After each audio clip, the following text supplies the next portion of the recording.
Section 111A, presumption as to certain offences. 1. Where a person is accused of having committed any offense specified in subsection 2. या नंतर जो subsection 2 आहे त्याच्यामध्ये नमूद केलेल्या गुन्ह्यामध्ये एखादा व्यक्ती आरोपी असेल तेव्हा. Now clause A, any area declared to be disturbed area under any enactment for the time being force, making provision for the suppression of disorder and restoration and maintenance of public order. इथपर्यंत असा area आहे जो area declare केला कुठल्याही कायद्यानं, काय म्हणून? Disturbed area. Disturbed area अशांत किंवा अराजकता असलेला, अनागोंदी असलेला असा एरिया तो डिक्लेअर झालेला आहे. Making provisions for the suppression of disorder and restoration and maintenance of public order. याचा अर्थ आता under any enactment for the time being force, त्यावेळी अंमलात आणलेल्या कोणत्याही कायद्याच्या अनुषंगाने ते डिस्टर्ब्ड एरिया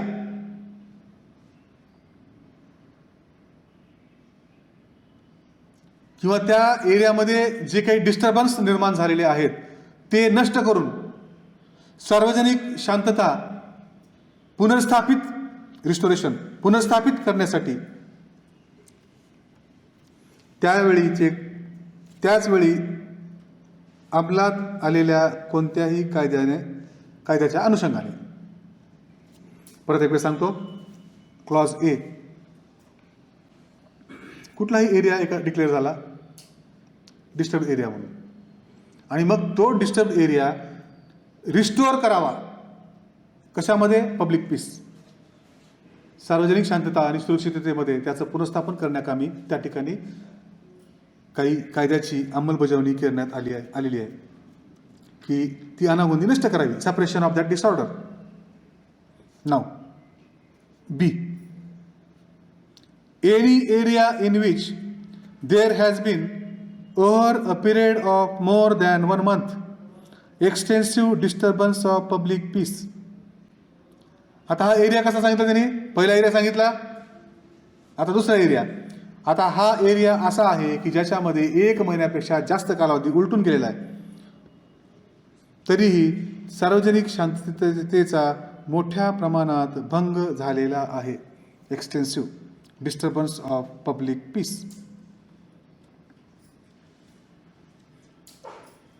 आता हा एरिया कोणता? ज्या एरियामध्ये 1 महिन्यापेक्षा जास्त कालावधी गेलाय, जो की तिथली सार्वजनिक शांतता मोठ्या प्रमाणात भंग पावलेली आहे.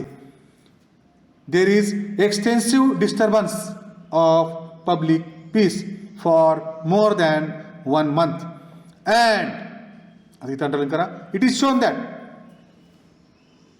Shown that such person had been at a place in such area at a time when firearms or explosives were used at or from that place to attack or resist the members of any armed forces or the forces charged with maintenance of public order acting in discharge of their duties. इथपर्यंत part 2. आता हे समजून घेऊ.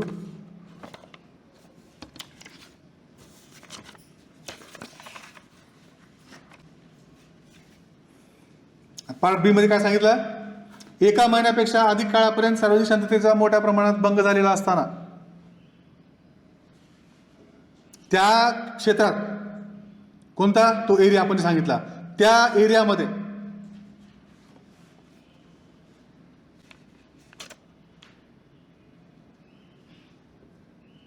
तशा प्रमाणाचा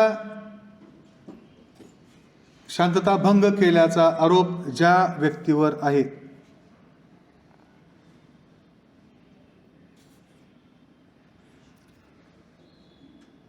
it is shown that, परत एक वेळेस थोडंसं मोठं आहे समजून घेऊ पण परत एवढा अवघड नाही. It is shown that such person had been at a place, तो व्यक्ती त्या ठिकाणी होता. कोणत्या ठिकाणी? ज्या ठिकाणी in such area at a time when firearms or explosives were used at or from that place. त्या ठिकाणावरून फायर आर्म्स, शस्त्र, एक्सप्लोजिव्ज, स्फोटक, दारुगोळा याचा वापर करण्यात आलेला आहे. कशाकरिता? To attack or resist. कोणाला? Members of any armed force. मग आपल्या armed force, army, air force, navy, हे जे काही आपली सैनिक आहेत यांच्यावरती हल्ला करण्यात आलेला आहे. कशाद्वारे? त्या फायर आर्म्सद्वारे किंवा त्या एक्सप्लोजिव्हद्वारे. कुठं? त्या ठिकाणी. कोणत्या ठिकाणी? ज्या ठिकाणी मोर than 1 month public piece he is in danger. सार्वजनिक शांतता धोक्यात आलेली आहे तिथली. आणि त्यावेळेस त्या व्यक्तीनं, तो व्यक्ती त्या ठिकाणी होता ज्या ठिकाणावरून आपल्या भारतीय सैन्यावर तशा प्रकारची शस्त्रास्त्र किंवा दारुगोळा याचा वापर करण्यात आलेला आहे, त्यांना अटॅक करण्यासाठी किंवा त्यांना रेजिस्ट करण्यासाठी. पुढचा भाग, the forces charge with maintenance of public order acting in discharge of their duties. कुठली फोर्स असेल ती? मग ही आपली पोलीस किंवा रिझर्व्ह पोलीस. काय ते सीआरएफ का? सीआरपीएफ काय? ती फोर्स. किंवा आपली जनरल पोलीस किंवा मिलिटरी यांच्यावर त्या ठिकाणाहून, कोणत्या ठिकाणावरून? ज्या ठिकाणावर तो व्यक्ती हजर होता त्या ठिकाणावरून तशा प्रकारचे शस्त्र किंवा स्फोटक किंवा दारुगोळा याचा हल्ला करण्यात आलेला आहे किंवा यांना प्रतिकार करण्यात आलेला आहे त्या ठिकाणावर, ज्या ठिकाणी हा व्यक्ती होता. इट शॅल प्रिझ्युम दॅट, त्यावेळेस असं गृहीत धरलं जाईल, such person committed has such offence, त्या व्यक्तीनं त्या ठिकाणी तो ऑफेन्स केला. कोणता ऑफेन्स केला ते पुढे सांगितलं सबसेक्शन 2 मध्ये, जी की आपल्या हेडिंगमध्ये सांगितलंय फर्स्ट पार्टमध्ये. तर त्या ठिकाणी त्या व्यक्तीनं तो ऑफेन्स केला असं समजण्यात येईल.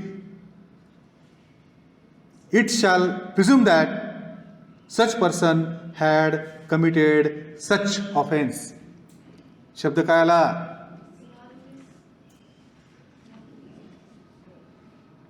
It shall presume that. शब्द शॅल आला म्हणजे काय?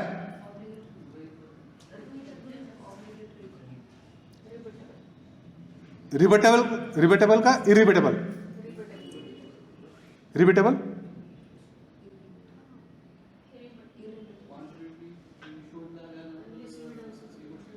Unless the contrary shown that.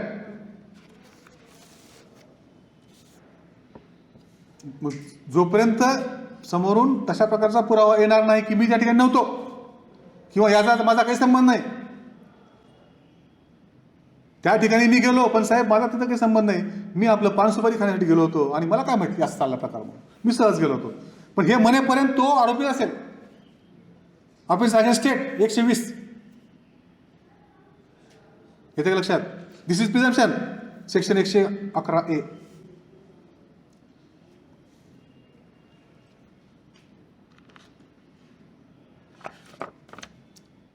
Now subsection 2 11A मधला subsection 2, the offences referred to in subsection 1 are following.